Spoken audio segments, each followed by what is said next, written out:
ሰላም ይብዛላችሁ የተከበራችሁ የኢቫንጀሊካል ቴሌቪዥን ተመልካቾቻችን በዛሬው ዕለት ሰኔ 17 ቀን 2018 ዓመተ ምህረት ጉበኛ ለትውልድ ዓለም አቀፍ አገልግሎት እንግዲህ በተለያዩ ርዕሰ ጉዳዮች ላይ ሲጸልይባቸው በነበራቸው ጉዳዮች ላይ መልስ ማግኘቱን ተከትሎ ዛሬ ደግሞ የምስጋና ኮንፈረንስ አካሂዷል። በዚህም ደግሞ የምስጋና ኮንፈረንስ ላይ የኢትዮጵያ ወንጌላውያን አብያተ ክርስቲያናት ህብረት ተወካዮች እንደዚሁም ደግሞ ከተለያዩ ቦታ ጥሪ የተደረገላቸው እንግዶች እንደሚገኙ ከወዲሁ ለማወቅ ችለናል። እንግዲህ የነበረውን ያለውን መርሃ ግብር እንደሚከተለው የምናስቃኛችሁ ነው የሚሆነው። እስከ ፕሮግራማችን ፍጻሜ ድረስ አብራችሁን ቆዩ። የጉበኛ ለትውልድ ዓለም አቀፍ አገልግሎት ሀገር አቀፍ የምስጋና ኮንፈረንስ አካሄደ። የጉበኛ ለትውልድ ዓለም አቀፍ አገልግሎት ሀገር አቀፍ የምስጋና ኮንፈረንስ ሰኔ 17 ቀን 2018 ዓ.ም በቀበና መሰረተ ክርስቶስ ቤተክርስቲያን አካሄደ። በምስጋና ኮንፈረንሱ ላይ የኢትዮጵያ ወንጌላውያን አብያተ ክርስቲያናት ህብረት ምክትል ፕሬዝዳንት መጋቢ ሰንበቶ ባሼ፣ የቤተክርስቲያን መጋቢያን፣ ቄሶች፣ የመዘምራን ህብረቶችና በርካታ አማኞች ተገኝተዋል።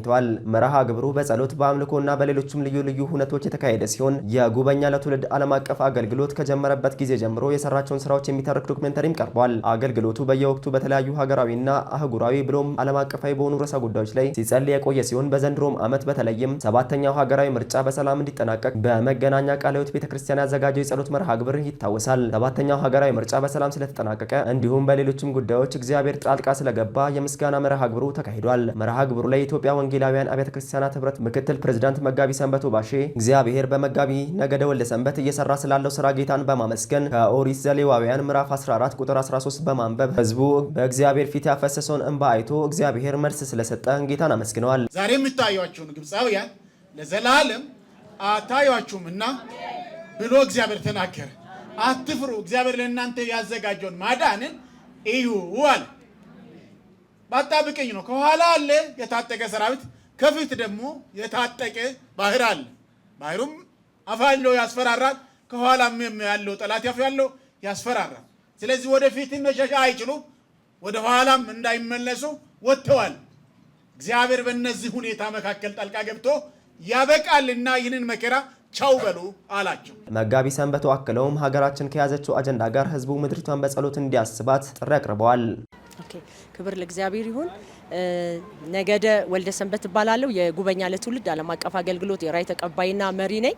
እንግዲህ ዛሬ በሰኔ 17 በቀበና መሰረተ ክርስቶስ ቤተክርስቲያን የምስጋና የሀገር አቀፍ የምስጋና ፕሮግራም አዘጋጅተን በዛ ሁኔታ ውስጥ ነው ያለነው።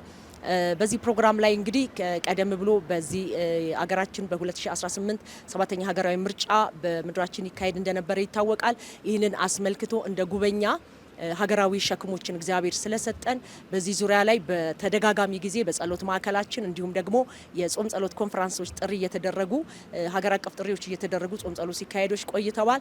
ስለዚህም ባለፈውም ጊዜ እንደውም በምርጫው አንድ ሳምንት ሲቀረውም ወይንም ደግሞ ጥቂት ቀናቶች ሲቀረውም ሀገር አቀፍ የጾም ጸሎት ጥሪ ተጠርቶ ነበረ። በርካታ የሆኑ የጸሎት አገልጋዮች፣ የቤተክርስቲያን መሪዎች እንደገና ደግሞ ለሀገርና ለትውልድ ለመጸለይ ሸክም ያላቸው በከተማና በክልል የሚገኙ በዚህ ጾም ጸሎት ተካፍለው ነበረ። እንግዲህ በዚህ ፕሮግራም ላይ ሲካሄድ የነበረው በዋነኝነት ዓላማው እግዚአብሔር ቅዱስ ስለሆነ አምላካችን በፊቱ በድፍረት ልንቆም ስለማንችል በኢዩኤል ምዕራፍ 2 ላይ እንደሚናገር የእግዚአብሔር አገልጋዮች ከወለሉና ከመሰዊያው እያለቀሱና እየጮሁ አቤቱ ለሕዝብ ራራ፣ እግዚአብሔር ምድር ርስትን ለማላገጫ አሳልፈ አትስጥ በሚለው ቃል መሰረት ይጮሁና ያለቅሱ ምሕረት ይጠይቁ እንደነበረ እኛም ደግሞ ሀገራችንን ኢትዮጵያ ወክለን 89ኙን ብሔር ብሔረሰብ ወክለን እንዲሁም ደግሞ የኢትዮጵያን ቤተክርስቲያን አጠቃላይ ወክለን ራሳችንን የሚዘን በእግዚአብሔር ፊት ምሕረት የምንጠይቅባቸው ጊዜያቶች ነበሩ። ምክንያቱም አምላካችን እንዲለመነን ምሕረትን የመጠየቅ ሰፊ ጊዜ የወሰድንባቸው ሁኔታዎች ነበሩ እና በተጨማሪም ደግሞ የሰላም አምላክ የሆነው የናዝሬቱ ኢየሱስ የሰላም አለቃው የሆነው በዚህ ምድር ላይ ይሄ ሀገራዊ ሰባተኛ ምርጫ በሚደረግበት ጊዜ ከተማውንም ክልሉንም ህብረተሰቡንም ደግሞ መራጩን ህብረተሰብ በሙሉ አይምሮውን ማስተዋሉ መንፈስ ሁሉ በሰላም እንዲሞላ ብርቱ የጸሎት መናጠቆች ሲከናወኑ ነበረ። እንዲሁም ደግሞ በእነዚህ የምርጫ ጊዜያቶች ላይ ቀላል አይደሉም። እንደነዚህ አይነት ሁኔታዎች በሚሆኑበት ጊዜ የተለያዩ ነገሮች በዓለማት ውስጥ በአፍሪካም ይሁን በተለያየ ዓለማቶች ብዙ የሚሰሙ ነገሮች እንዳሉ ይታወቃል። ስለዚህ ያለነው ደግሞ በወደቀ ዓለም ስለሆነ የጨለማ የዲያብሎስ አሰራር ብዙ የክፋትን የአመጽንና እንደገናም ደግሞ የሞትና የጥፋትን አጀንዳ ብዙ ጊዜ በሰዎች አእምሮና ሀሳብ ላይ የመዘርጋት አጀንዳዎች ስላሉት ስለዚህ ያ የጠላት የዲያብሎስ አጀንዳ ምንም አይነት እድል በዚህ ምድር ላይ እንዳያገኝ የመከልከል ጸሎቶች ሲጸለዩ ነበረ። ምክንያቱም እንደ ክርስቲያን መጽሐፍ ቅዱስ ሲናገር ያመጻ ልጅ ይሰራል፣ ነገር ግን ከመንገድ እስኪወገድ የሚከለክል አለ ተብሎ ተጽፏል። ስለዚህ ባለንበት ዘመን እንደ ጉበኛ ከልካዮች ነን። የተከበራችሁ የኢቫንጀሊካል ቴሌቪዥን ተመልካቾቻችን እንግዲህ የጉበኛ ለትውልድ ዓለም አቀፍ አገልግሎት በዛሬው ዕለት ያካሄደው መርሃ ግብር እንግዲህ የተመለከታችሁትን ይመስል ነበረ። በዚህም ደግሞ መርሃ ግብር ላይ እንግዲህ በርካታ ርዕሰ ጉዳዮች ተነስተው ሲጸለይባቸው በቆየ ርዕሰ ጉዳዮች ላይ እግዚአብሔር መልስን ስለሰጠ በተለይም ደግሞ ከዚህ ቀደም እኛም በቴሌቪዥናችን ዘግበንላችሁ እንደነበረው ጉበኛ ለትውልድ ዓለም አቀፍ አገልግሎት 7ኛ ብሔራዊ ምርጫ በሰላም እንዲጠናቀቅ ሲጸለይበት ነበር። እንዲሁም ደግሞ አህጉራዊም ዓለም አቀፋዊም ርዕሰ ጉዳዮች ላይ ሲጸለይ ቆይቷል።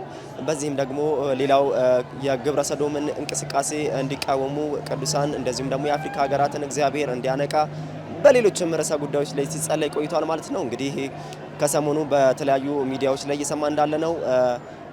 ለዚህም ደግሞ አጸፋዊ ምላሽ እየሰጡ እንደሚገኙ የአፍሪካ ሀገራት የግብረ ሰዶማዊነትን በመቃወም እንቅስቃሴ ውስጥ እንዳሉ ለማወቅ ችለናል ማለት ነው። ለዚህም ደግሞ የጉበኛ ለትውልድ ዓለም አቀፍ አገልግሎትም እንግዲህ ምስጋናውን ለእግዚአብሔር እያቀረበ ይገኛል። እንግዲህ በዚህም ሰዓት ደግሞ አሁንም ከጀርባዬን ድምጽም እየገባ ይገኛል።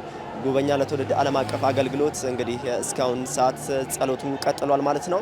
በርካታ ደግሞ ምእመናንም ተገኝተዋል። እንግዲህ ቅዱሳንም ደግሞ አሁን በዚህ ሰዓት ለእግዚአብሔር ምስጋናቸውን እያቀረቡ ነው የሚገኙት በተለያዩ ዝማሬዎች እንደዚሁም ደግሞ በልዩ ልዩ መርሃ ግብሮች ሂደቱ እየተከናወነ ነው የሚገኘው። በአጠቃላይ የነበረው መረጃ ይህንን ይመስል ነበረ። ከመረጃዎቹ ጋር አብሬያችሁ ቆይታ ያደረኩት እኔ አና ንጉሴ ከካሜራ ባለሙያዬ ከኪፋ ለማ ጋር በጋራ በመሆን ነበር መረጃውን ከስፍራውን ስናደርሳቸው የነበረው። አዲስ አበባ ኢትዮጵያ።